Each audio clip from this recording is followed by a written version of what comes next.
Welcome to this video on the IHA Officiating Standard for the 2022-2023 season. This officiating standard is taken directly from the IIHF Officiating Standard utilised at IIHF World Championships.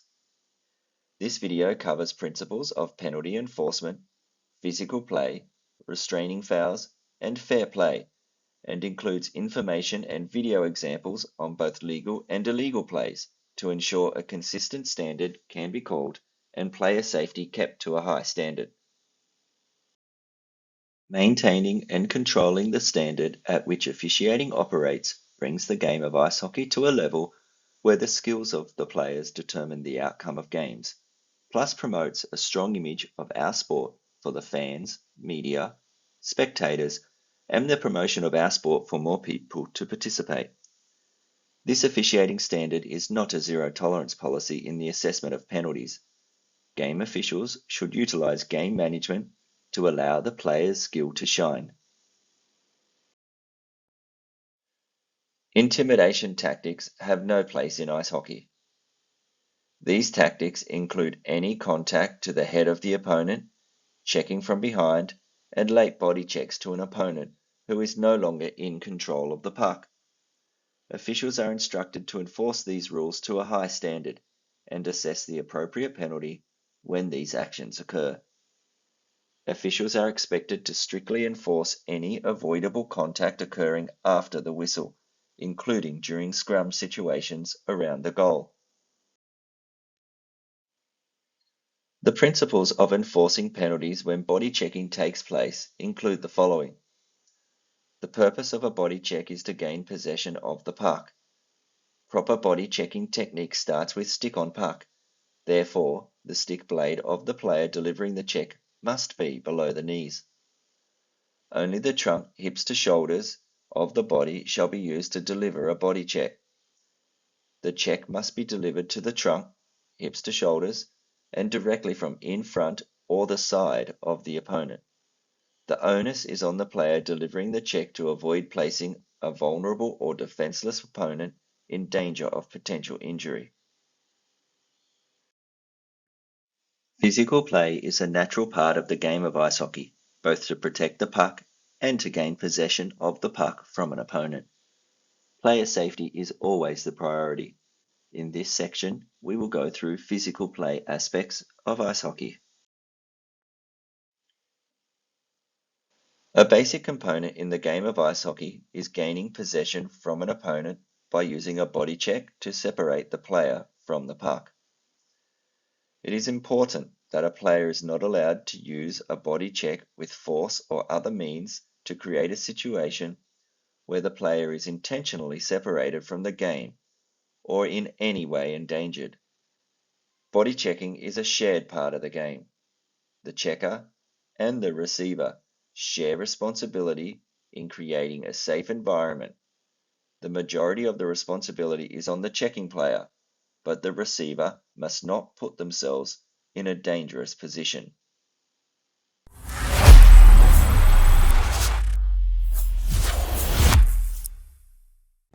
Welcome to this IHF rule instructional video regarding physical play.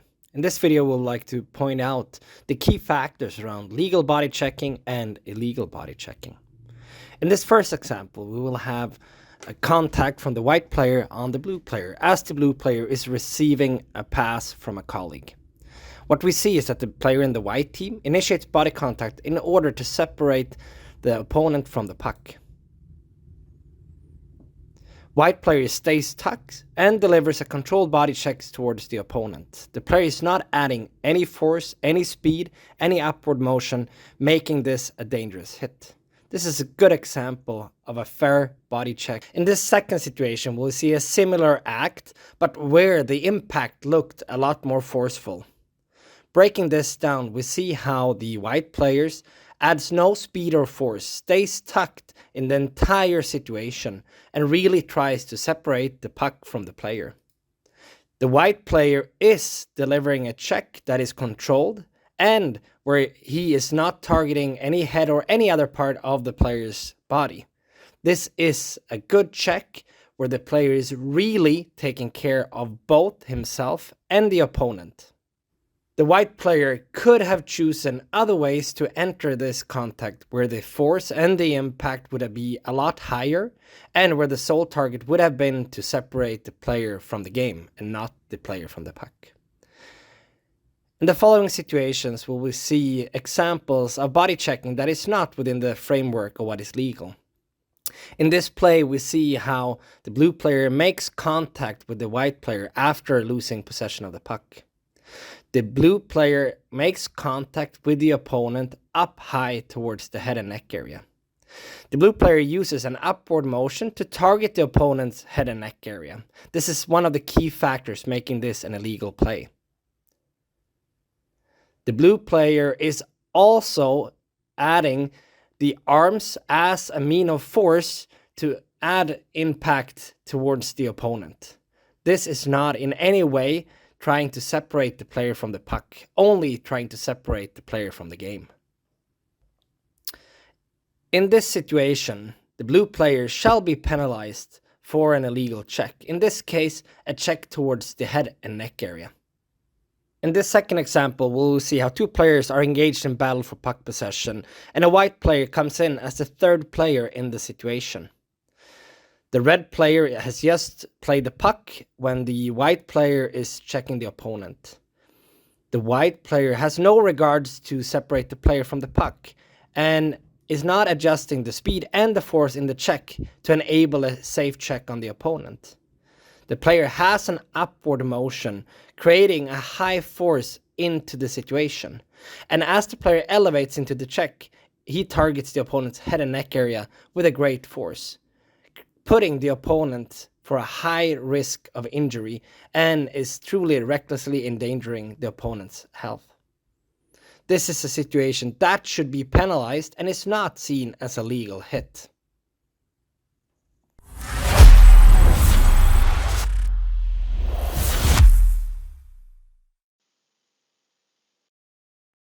Competitive contact is body contact between two or more players who are in the immediate vicinity of the puck. Skaters are trying to gain possession of the puck. Skaters are reasonably allowed to push and lean into each other if possession of the puck remains the sole object of the contact.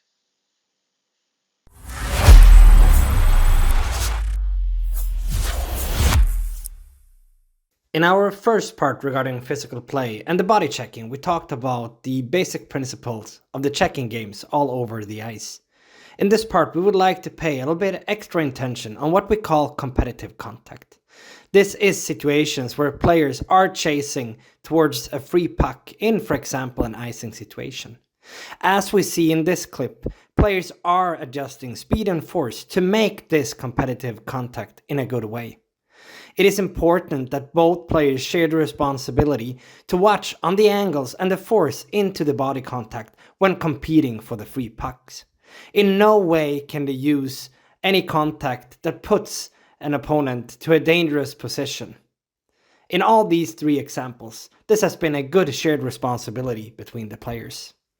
In this last situation, we will see how the white player and the red player is chasing a free puck. The white player is slightly ahead of the red player, where the red player is using his skates and feet to trip the opponent in a dangerous way in close connection to them playing the puck. This is a dangerous situation, and this is in no way a good competitive contact. A player acting in this way shall be penalized according to the rules.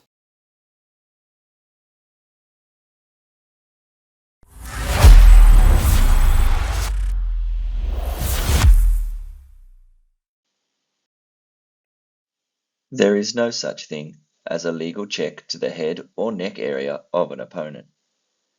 Checking to the head or neck is associated with a high risk of injury. The only penalty options are a minor penalty, 2 minutes, or a match penalty, 25 minutes. A minor penalty shall only be assessed when a player accidentally contacts an opponent's head in connection to a legal check. A match penalty shall be assessed for any situation where the player recklessly endangers an opponent.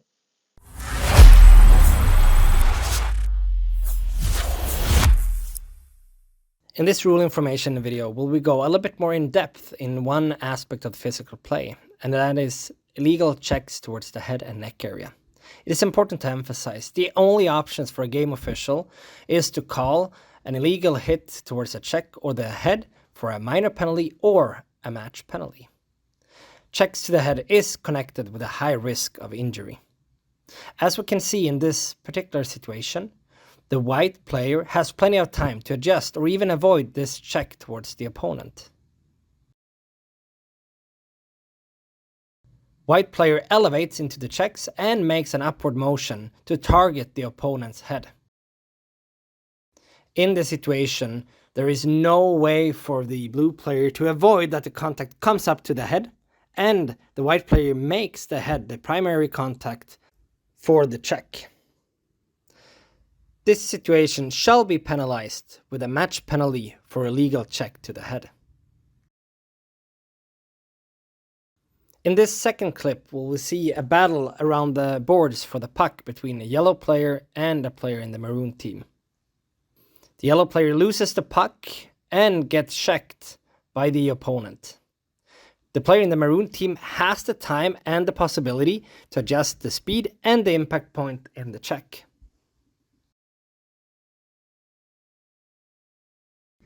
In this situation, the yellow player has no possibilities to defend himself for the incoming contact and the impact point to be the head of the player. The maroon player is checking the opponent in a way where the head area is the primary point of contact. This is something that the maroon player could have adjusted and avoided. In this situation, the player in the maroon team shall be penalized with a match penalty for illegal check to the head and neck area. In this third situation, we will see how a player in the white team and the player in the blue team battles for puck possession in the corner. White player has just shot away the puck when the blue player follows through in the contact. Blue player uses a force and position into the hit where an upward motion is driving the impact point towards the head. The player is checking the opponent in a way where the head area is the primary point of contact. This situation is connected with a high risk of injury and recklessly endangerment of the opponent and shall be penalized with a match penalty for illegal check to the head and neck area.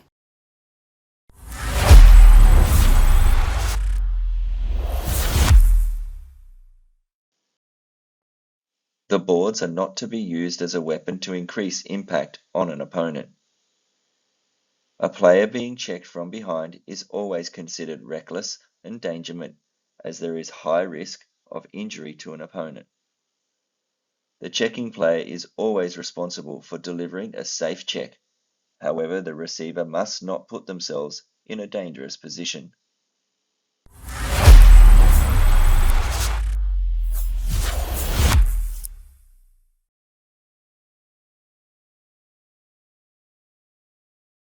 The German player sees the Canadian player approaches from behind and is not adjusting the position to protect himself in the best possible way.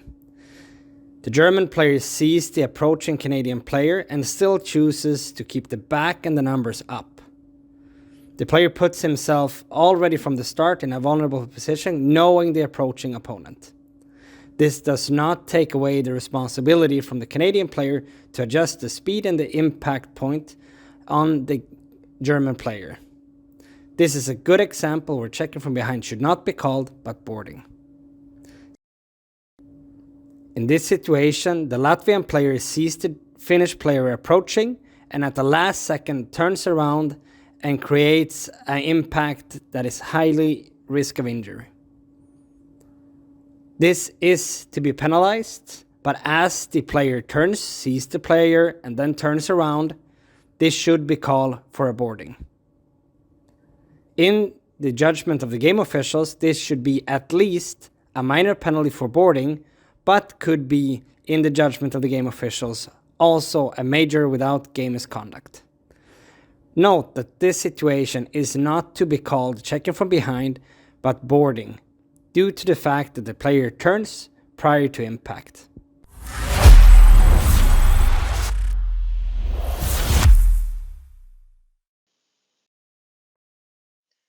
We will now change focus to the standard of rules that fall under restraining fouls. A player is allowed to use the stick as a tool to gain possession of the puck from an opponent. This is predominantly the main way a player gains possession from an opponent. A player is not allowed to use the stick in an illegal way, as described in hooking and slashing, where contact is obvious, a benefit is created, or there is a risk of injury. This picture aims to map out clearly where the risk areas of using the stick towards an opponent are located. If the player uses their stick to gain possession from their opponent in the green area and is using reasonable force, there is very low risk of being penalized for hooking or slashing. As soon as the player reaches the yellow area, the risk increases that there is an action that may result in a penalty associated with hooking or slashing. When the player enters the red area or in any other way uses their stick against the body to slash or hook an opponent, there is a very high risk that a hooking or slashing will be called.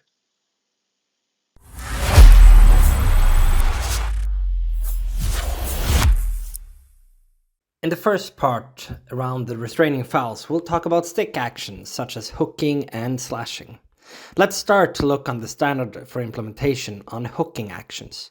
As we see in the situation, the red player is chasing the white player, putting up the stick towards the hands and gloves on the opponent. This action from the red player is hindering the white player to properly play the puck. In this situation, a minor penalty for hooking shall be called. In the next situation, we will see how the white players are chasing two blue players into their attacking zone. In this situation, both white players are using the stick towards the hands and arms on the opponent. The player in the white team uses the stick towards the hands and arms in a way that hinders the blue player to play the puck in a proper way. Blue player even loses the control of the puck. Coming up from behind in the second situation, the player in the white team uses the stick towards the hands and arms of the opponent, trying to play the free puck. In this situation, it is possible for the game officials to assess two separate minor penalties. In our third situation, we will see how a player in the red team is going at the net and trying to create a scoring opportunity. In this situation, we see how the yellow player uses the stick to play up towards the hands of the opponent. When a player is using the stick, there has to be an intention to play down towards the green area. In this green area is where the player can show that the intention is to play towards the puck. As soon as the player reaches up towards the yellow area, the risk increases that the penalty could be called.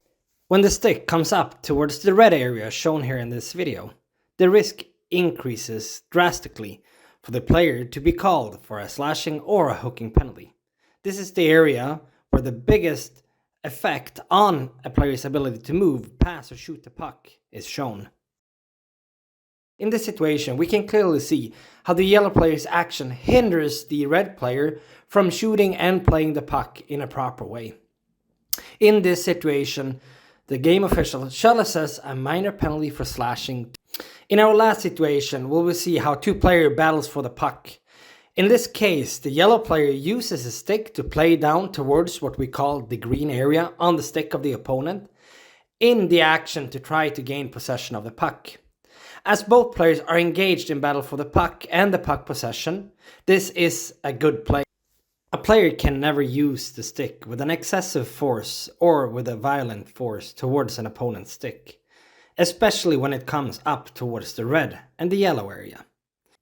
It is important to note that this situation is never black and white.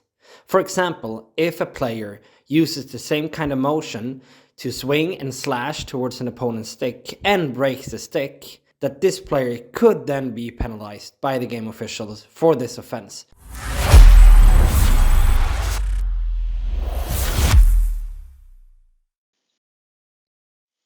A player is not allowed to use any part of the body in an illegal way to grab, push, or shove an opponent to gain possession of the puck.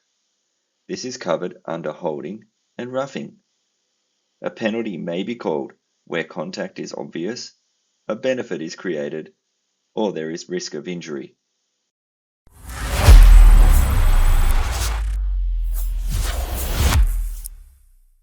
In the second part regarding restraining fouls, we'll look a little bit more in depth into the usage of hands and body in close contact with the opponents. As we can see here in the first situation, blue player is chasing down the white player from behind and is using the free hand to catch up the white player as he is turning towards the puck.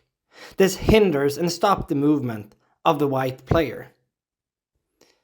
In this situation, the blue player is using, in an illegal way, the arms and the body to stop up an opponent from playing freely in his area.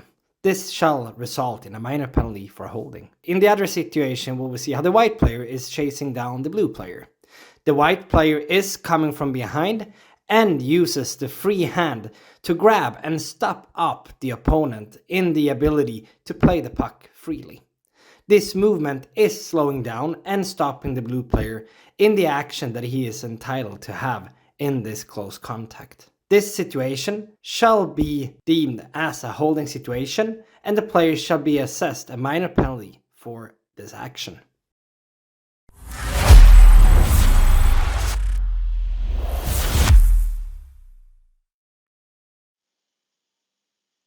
Regardless of where the puck and players are, the goal is always to keep players and puck in motion.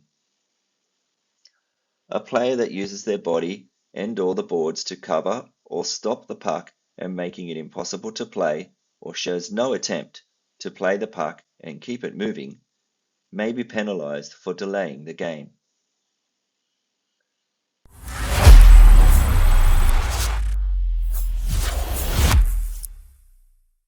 In this last information video, we would like to highlight a little bit about situations where players are deliberately slowing down or delaying the game by stopping up the puck towards the boards. In ice hockey, speed and movement, both from players and puck, is a crucial aspect. What we see in this situation is when players are deliberately pushing up their skates and the puck towards the boards. It is important that all players must try to keep the play in motion at all time. And if a player is deemed to stop up, step up on, or push the puck deliberately against the boards to slow down or stop play, that player could be penalized. As we see here in the second part, the player must try to keep the play and puck in motion at all times.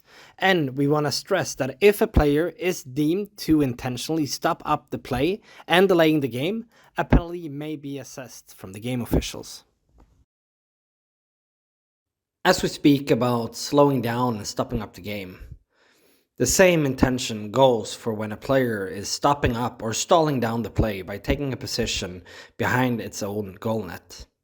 It is okay to be in this position and to build up a play, but to maintain this position and to stall down time and to drag down the clock is not a tactic that will be tolerated.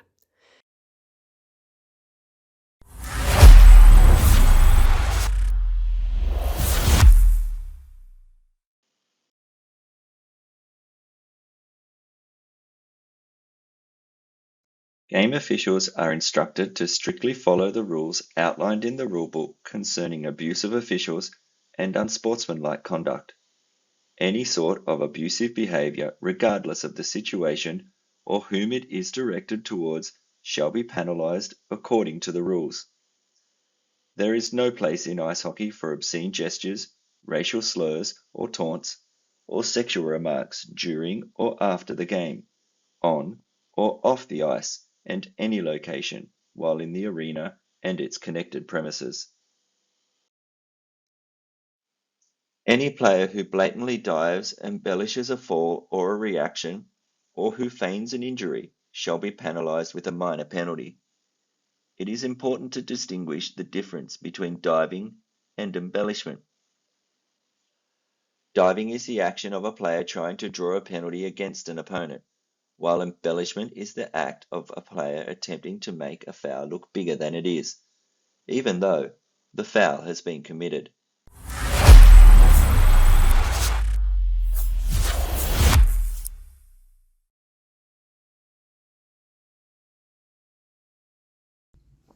In this first situation, we will see how there is a contact between the white player and the blue player. As we can see from the blue player, there is a contact up high from the white player towards the opponent, but the contact is not worthy of a penalty.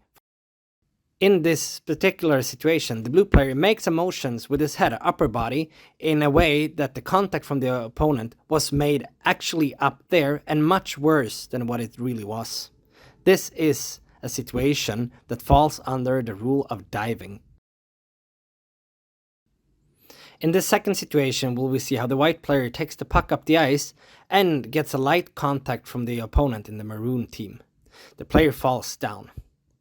As we can see, there is a light contact on the white player's skate, lower body, from the opponent, but that contact is not particularly hard. It could affect the white player's ability to skate, and the white player is overplaying in this situation and conducting an embellishment movement to make this situation look bigger than what it actually was. This situation should be penalized a minor penalty for diving and embellishment.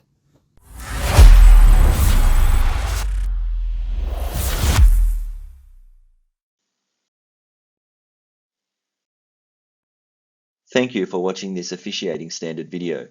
Your commitment to improving your understanding of the officiating standard for the 2022-2023 season is commended. If you have any questions, please feel free to reach out to the IHA Referee-in-Chief.